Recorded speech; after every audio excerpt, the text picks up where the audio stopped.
Raindrops are falling on my head.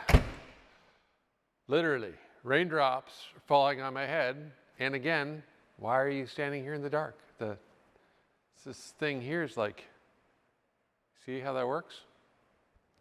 It's like you down, yeah, it's dark, up, yeah, okay. Well, next time, just flip the switch. It's okay. Electricity's free. It's, it's fine. As you can see from last week, I had some unexpected things happen, such as this.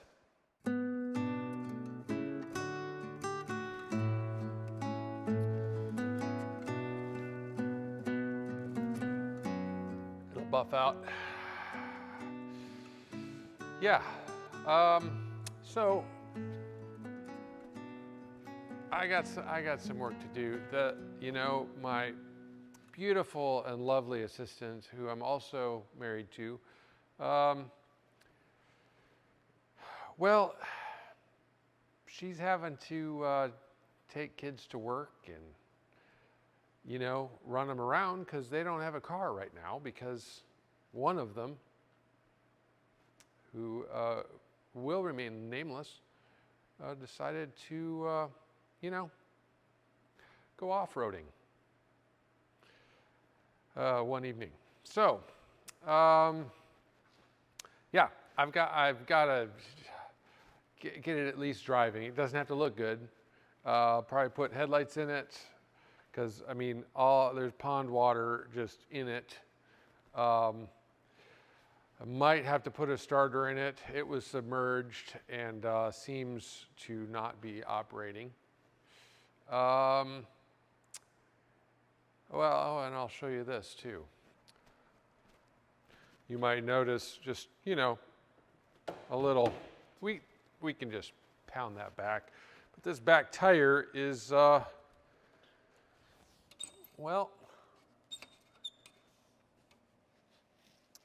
don't know if the wheel's bent yet, but the tire is pointing that way toward you instead of straight, because there's a bent lower control arm, all due to pulling it out of the ditch, because essentially the whole weight of the car had to be moved on the rear suspension, which of course is not designed to be yanked on. But there's nothing to yank on under there. So it just got bent, which I agreed to. I'm like, I don't see any other way. Let's just yank it out. So I've got to replace, I'm pretty sure, just one control arm that got bent. So that's what we're. It's not this episode is not about this car, but I'll be jumping in on it as parts become available and come in and try to. My stepson, it would be good if he was helping, since he is the one that did it. And to be fair, he wasn't hurt. But to be fair, when I was 17, I put a car in the ditch more than once, allegedly. And both my brothers did. A couple of my sisters did. My best friend did. And pretty much most people I know at some point either hit something or decided to take it off-road. So it's normal. I expected it. When I bought the car, I fully expected this to happen. It didn't make it any less painful, and it's given me work to do. So it would be good if he helped me from the standpoint of, hey, this is your car, and that is my plan. But at this point, is between you and me, my wife's stress level is more important to me than making sure he learns a lesson and gets skills at this point. Okay, I said it. All right, so if he's not available, I will just fix it, and we'll figure out a way he can pay me back later. So I just want them to be able to drive themselves places. So, anywho, yeah, let's jump in, not on this, but on Mr.E. And we've got steering, we've got, I don't know, stuff. I just thought of steering. That just came to my mind. I'm wiring, obviously. Yeah, got some signal lights, lenses to put in and get those wired up and bulbs in, and dash gauges. I mean, there's just all kinds of stuff. So let's just dive in. Glad that you're here, and it'll be a good week.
Okay, I've got the, marker lights all installed, and while you weren't looking, I filled the transmission with fluid.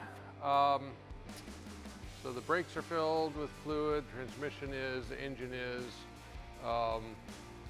and I have put fluid in the power steering, but I have to wait till I crank the engine to get it to pump through and fill it the rest of the way. At least that's the way I'm going to do it. What else? So the hydraulic clutch, I'm waiting on a bleeder valve. The Silver Sports transmissions was the kit. It's a T56 transmission with the hydraulic clutch and throwout bearing. It comes as a kit from Silver Sports. So since I've received this car like third hand, the hydraulic line was missing the bleeder screw. Who knows? It's somewhere in the world. Nobody will find it. So I had to call Silver Sports, find out what size I needed. It ended up being an M7 by 1, which of course, that was the one I didn't have. Figures. So I got that coming, and then I'll be able to bleed the clutch system too. But I just kind of decided to take a break from doing all of that, calling and research and things that you don't need to see, to unpack a couple boxes. Look at that, bubble wrap. Who doesn't love that? Okay, back to work. All right then. No? Oh, okay. I think there's more in here than that. All right, we've got digital gauge system. So let's take a look at this. This is the controller for it, and the wires and everything. So what I have, just a minute, I will show you. Well, I can't. Hang on. Can I? Just wait a minute. No, because I put it in the car. So basically, the OBD port for the engine management it has an adapter on it that runs into the dashboard area, and it has a signal converter. So it'll take all of the engine management signals and it converts them so that the Dakota Digital computer can read it, and then the Dakota Digital gauges will read correctly. You know, how much fuel do I have? Is my car overheating? You know, all of those important things. So, because this is a GM A-body dash, it comes in lots of different pieces. And this is the first time I'm seeing this. So, why don't you just come over here and take a look at the gauges with me. All right. Well, this appears to be what we're going for. That would be fuel in volts and miles per hour. What else we got here? That would be an upside down clock. That's weird. Hopefully we can mount it right side up. That would be great. Okay, yep. And what's this one?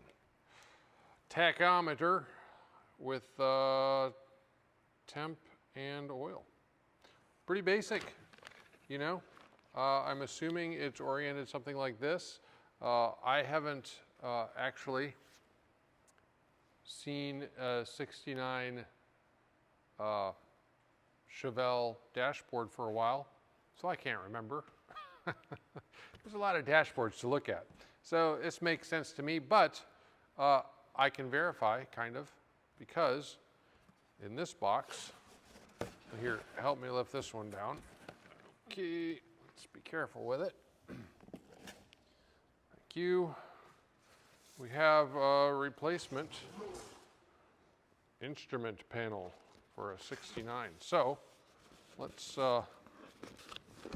take a peek at this. See what the deal is. What's happening? What vibe are we going for? I don't even know. I'm not the decision maker here. I am simply the installer. We'll let that go there. Okay, well, you can kind of get a sense of it even without taking it out. Okay, let's just go ahead and take it out. Extreme movements. Oh yeah, are you dizzy yet? There we go. Here's some. Okay. There we go. Okay, that makes sense, right? So you have this, you know, kind of like that. And then there's the clock, there's the tach. I don't know, maybe I should put the speedometer over here and the tach over here. Oh man, choices. I actually think you don't have a choice because it's the way they mount. And let's not confuse the person who's going to buy the car or own the car, whatever. Okay, well, there you have it. That's the big reveal. And I guess now that that's over, somebody has to have the job of, you know, installing it. So,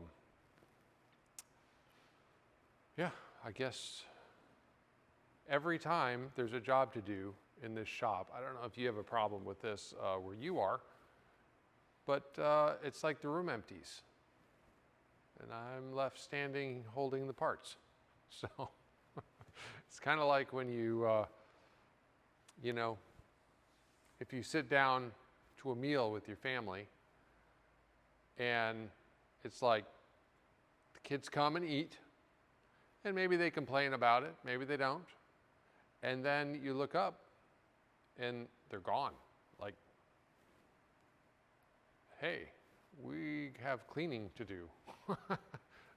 These dishes aren't getting done by themselves, but they're like nowhere in sight. So, yeah, they have schools for the deaf and and children hard of hearing. So I feel like I should have sent my kids to that school because they're definitely hard of hearing. All right, well, I'm going to get back to it.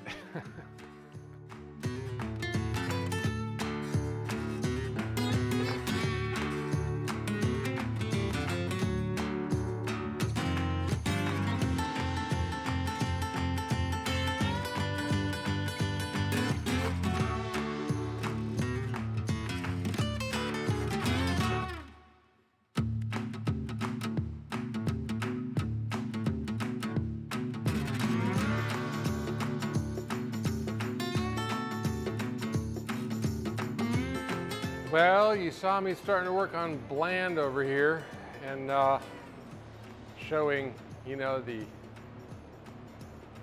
youngster exactly what the damage is. So I've got a pile of parts to start with over here. We've got 2 headlights, we've got a starter, I might replace, I might not, and then we've got a control arm. So these are the damages. If you notice on this side, you know, how this plate's flat, everything's nice, and then you compare it to the other side, how this is bent, how this is bent, and this, you know, that's supposed to look more like this. But also you can see on this one, there is a little damage. I don't think it's enough to bend this arm. I think this arm is okay, but this arm is definitely not okay. But also, this is not okay.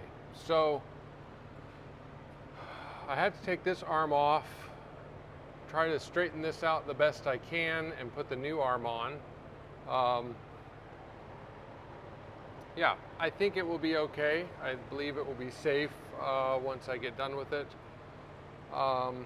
Moving forward, where it was resting on a culvert, we can see just a divot here in the floor pan. That's fine.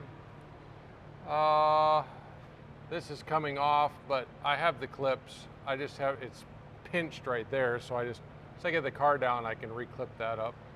No biggie. Moving to the front, of course, the damage, where it kind of took the brunt of the slide.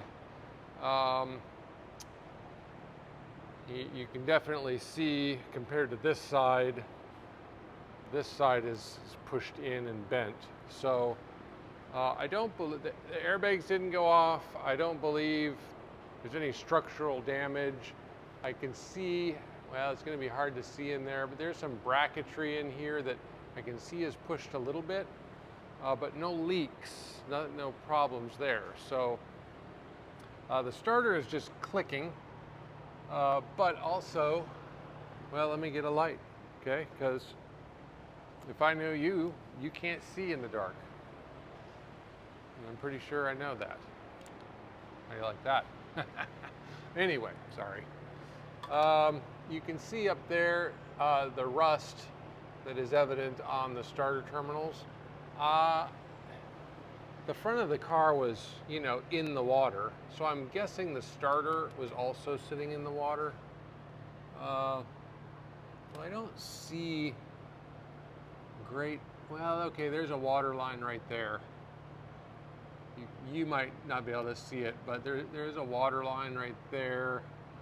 So the fans were kind of half in the water, half out. I still see a little moisture right there. It's been a couple days, so I've been trying to let it dry out. So I have a feeling this starter was kind of half in and half out of the water, which, you know, isn't great for starters or anything electrical. So I'm going to clean that off. I'm going to replace the rear control arm, see if I can get it started. If the starter's still not cooperating, I'll put the new starter on it and see if that helps. And then I'll hopefully run it and see if things like your cooling fans come on, if the air conditioning see if there's any weird noises, and then take it on the street, drive it, see how it feels. So, yeah. He is going to be replacing the headlights that are half filled with water, as you can see still. There's really no good way. Okay. I don't want to say no way. All I am going to say is I'm not messing with it, okay? So there you go. I'm not messing with it. They were a little foggy anyway, a little sun damaged anyway, and now that they're filled with water, they go into the garbage can. We'll put some new ones on because I'm not messing with it. So, yeah, you got to make your choices, and that's my choice. And headlights are important. He needs to be safe driving down the highway with good, shiny, bright headlights, and not iffy ones. So, anyway, I just thought I'd take you in. I know this is kind of a departure from, you know, Mr.E over there.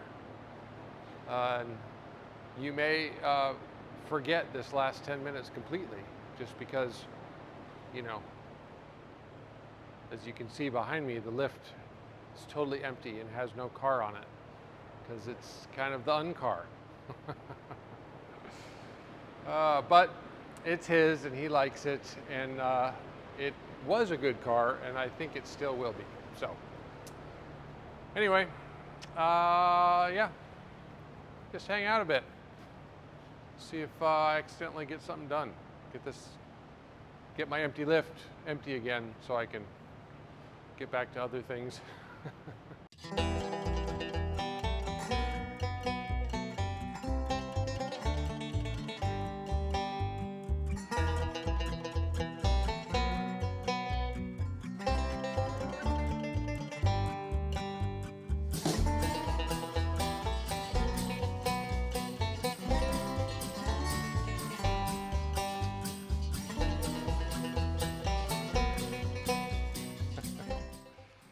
Well, it's not good.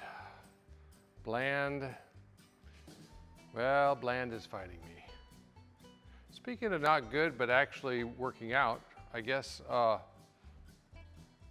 you know, you saw me putting these side markers in, this beautiful Mr.E, and you probably noticed that I was enlarging the holes, and you might have been asking yourself, well, why would you need to do that? Isn't this a 69 Chevelle? Shouldn't lights just fit where lights go? Well, welcome to the world of building cars. So, excuse me, excuse my throat. We're getting sidetracked on Mr.E from getting sidetracked off Mr.E on Bland, and then getting re-sidetracked on. There's just a lot of sidetracking going on. So you're probably getting whiplash. Just hang in there.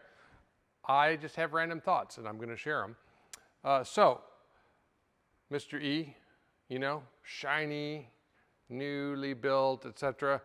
Well, these fenders and both of these fenders are not original to the car, so I am told, and so would bear out by the fact that whatever aftermarket, you know, Irish, do Irish make panels? I don't know. Whatever country that we certainly don't know what country that is, yeah, the holes were too small. All of them needed some adjusting. So the backs especially. But, you know, we just took a little file to it and made it work. And nobody's the wiser. Well, we're the wiser, you know, but nobody besides us is the wiser. So anyway, I just never mentioned that. Also, when I was bleeding the brakes last week, I think it was last week, whatever week it was, I did run into a leak. I had one leak. And you know what that one leak was?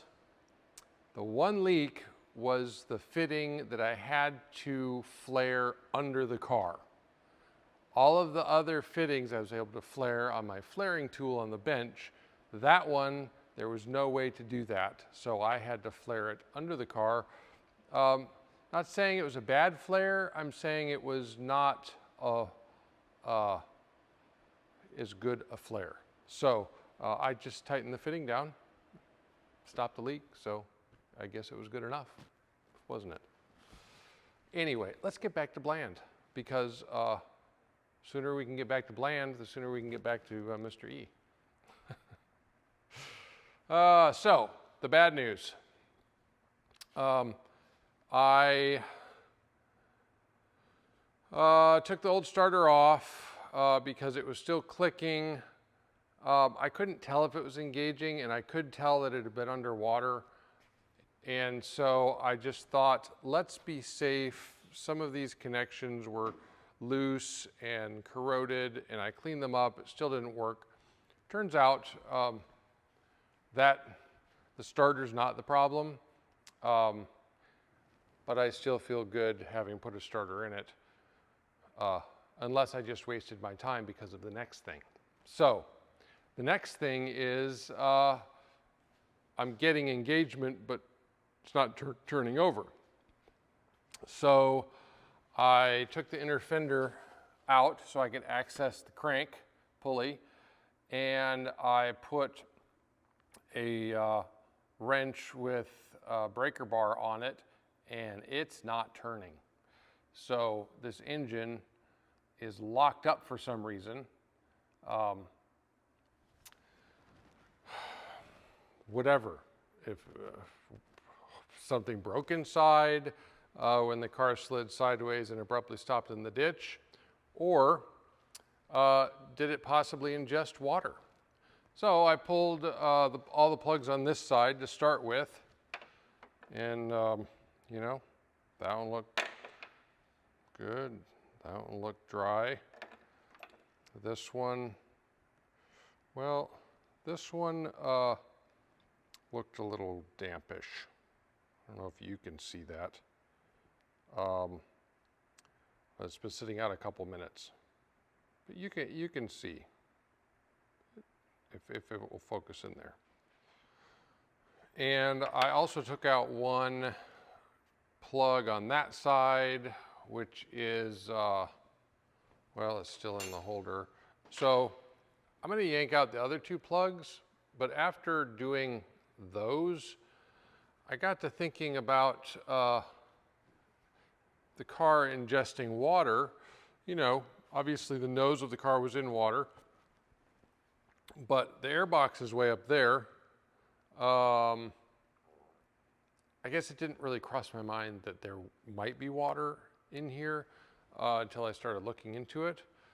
Well, I popped the filter off, and I mean, I don't know if you can feel that, but it is sopping wet. I mean, it's just very wet. I don't have any moisture here, but you can see evidence. See that evidence of splash of water being forced through there? So the intake is in this fender, and if you notice, there's a gap here, and this was where the impact was in the water.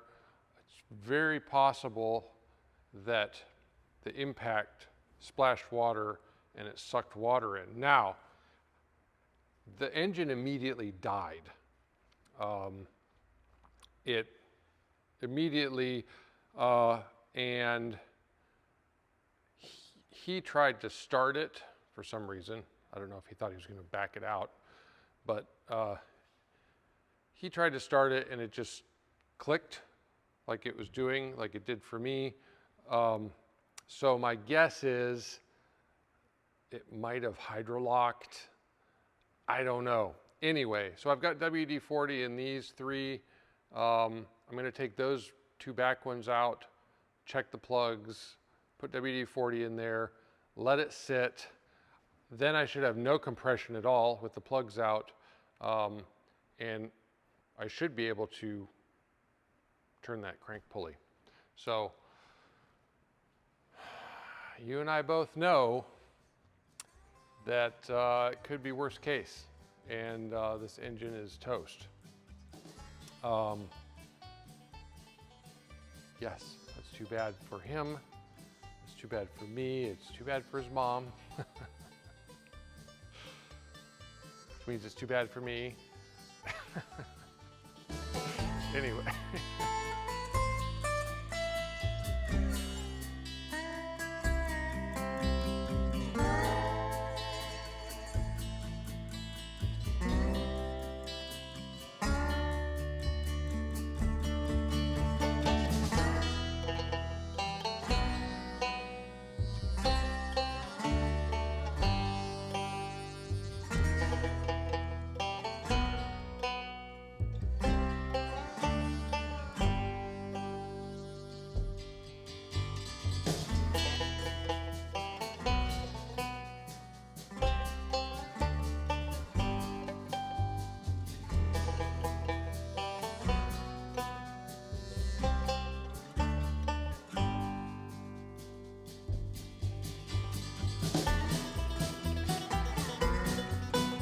Well, unfortunately, my worst fears for this engine have been realized.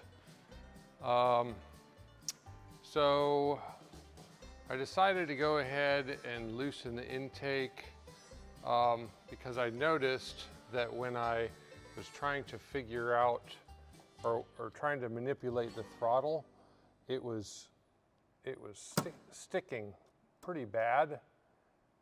Which of course when it was running before, it wasn't.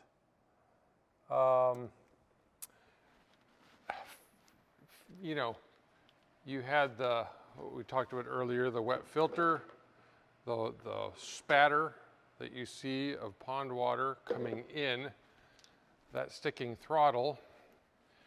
And then if you look down in here, I just hate to even say it, but that is filled with water. That's what that is. It's not just darkness that you're seeing. That is water. So, yeah, I have a whole cylinder, probably this number 4 cylinder, which is why that plug was a little dampish. But I mean, the intake here is full. So I believe this engine is hydrolocked and probably broken. It didn't take very much pond water. You saw the pictures. It's just its nose was in there, but I just have to believe that the car impacted sliding sideways and down this way. And when it hit the water with the engine running right up into the intake, it did bad things. So this is going to be an expensive lesson for our youngster.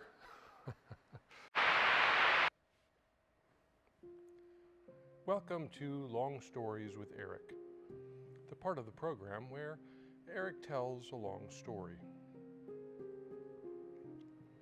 I don't know if any of you have been there before, but yeah, I totaled my first. It wasn't even mine. That was the terrible thing about it. I was working for this carpenter, and I was 17, I suppose, 16, 17, and I didn't have a car to drive, and he said, well, I've got this, and this man is salt of the earth. Still pains me. But he said, I've got this old, he'd had a couple old pickups, and he had an old 57 GMC pickup just sitting at the house. He said, well, you can drive this, and then you can get to the job site with me and have something to drive. And so I did. And on my way home one day, actually I was running an errand. I had run to the strawberry farm where my sisters were working. And yeah, on the way home, allegedly, I was just, General Leeing it around every corner because, that was what I was doing. And I couldn't stop the slide and slid sideways and backwards into a ditch, just past a culvert, did not go in the water, but I did roll the truck. So we had to tip it back over. I was distraught, and yeah, he came and got it and drove it home with a crushed cab, and it still ran. It just was not good. So that led me to my first car, which was a 1979 Mercury Capri that my uncle sold me for $100. It was rusty and beat up, and I spent that whole summer and summer money following body working and painting. It was my very first car and my very first restoration, and it was, the restoration of a 17-year-old, if you know what I mean. But I did have the help of a couple men in our church that were good with that kind of thing, and they helped me with painting and how to do body work and all that. So it was a very good learning experience. Thank you for joining us at Long Stories with Eric. Join us next time where we'll discuss summers spent in the garden.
So, as you can see, I moved Bland off the lift and put it over there.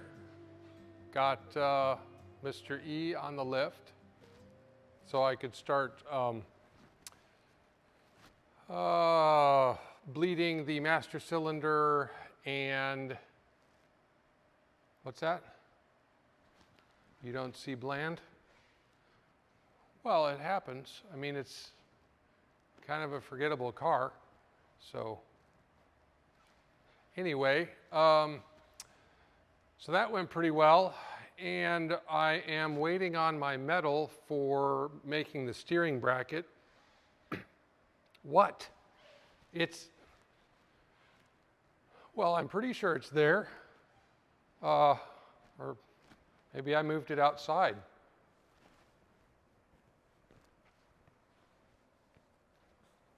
Oh, okay. Yeah, you're right. It isn't here. I did move it outside, I guess. It's dead. So, yeah, my bad. Thought it was there the whole time. Okay, so still waiting on that. I'm assembling the dash right here. And I'm also waiting on pieces for that. So I had showed you earlier, see if I can pull them out here. Yeah, okay, got it. All right, so the gauges, I'll just pull one out here for, you know, whatever purposes, show and tell.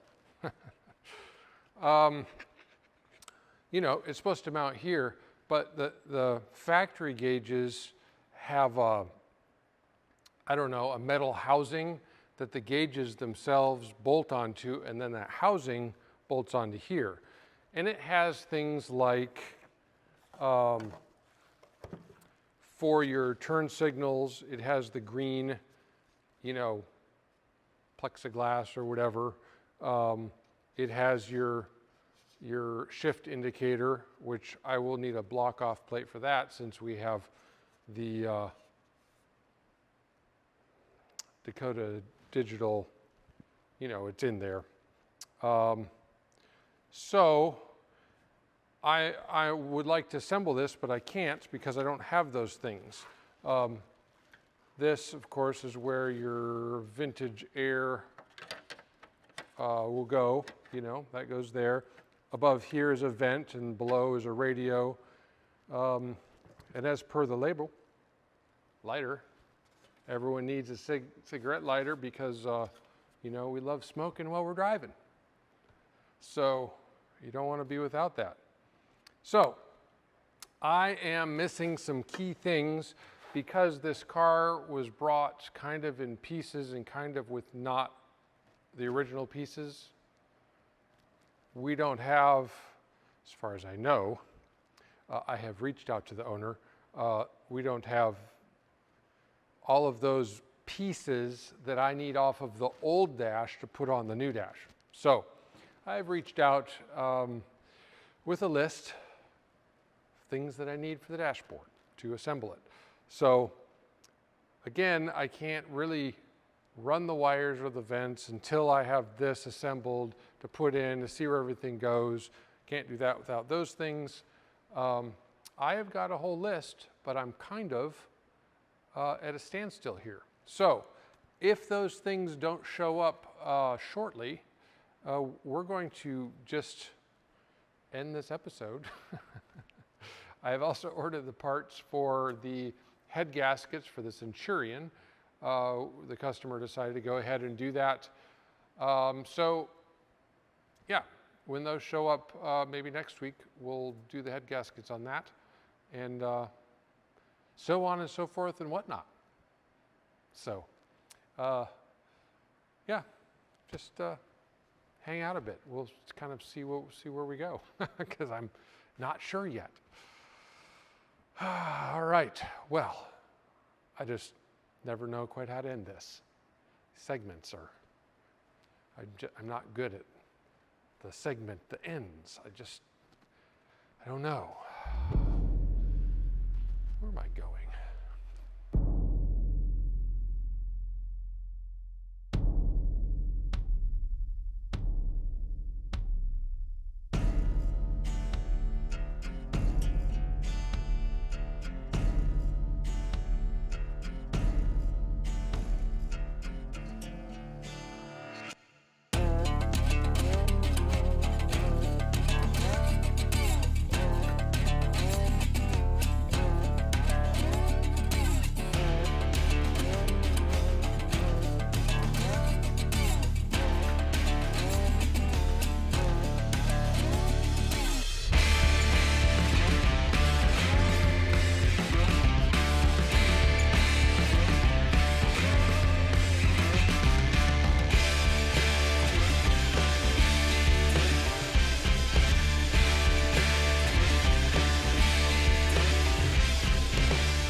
Well, I think we can all agree this has been a silly episode. But what I always like to say,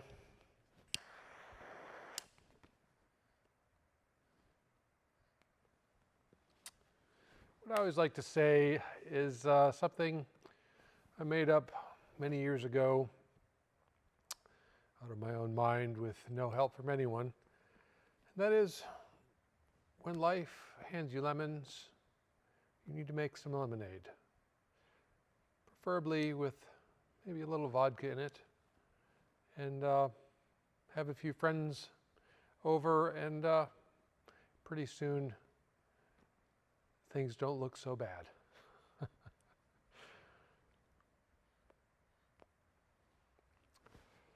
think my pipe went out. Well, I'm glad to have you over.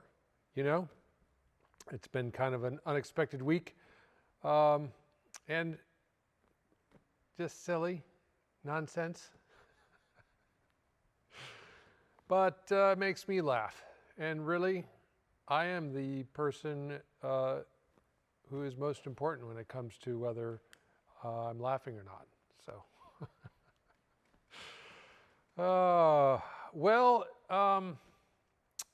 you know, if you can't laugh, then laugh at yourself. That's what I say.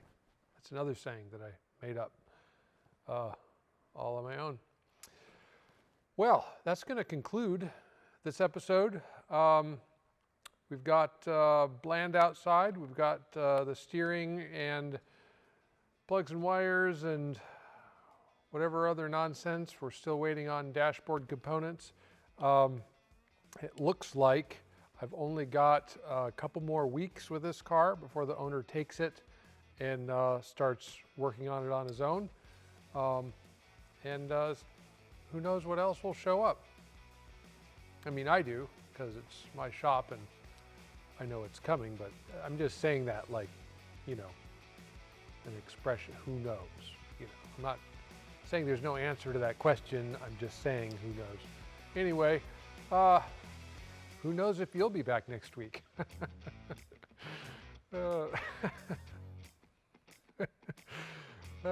Somehow I just wonder. Anyway, I'm glad you're here this time, and yeah, I hope if you're not working on a project, you're dreaming about one. So we'll see you next week, if you want.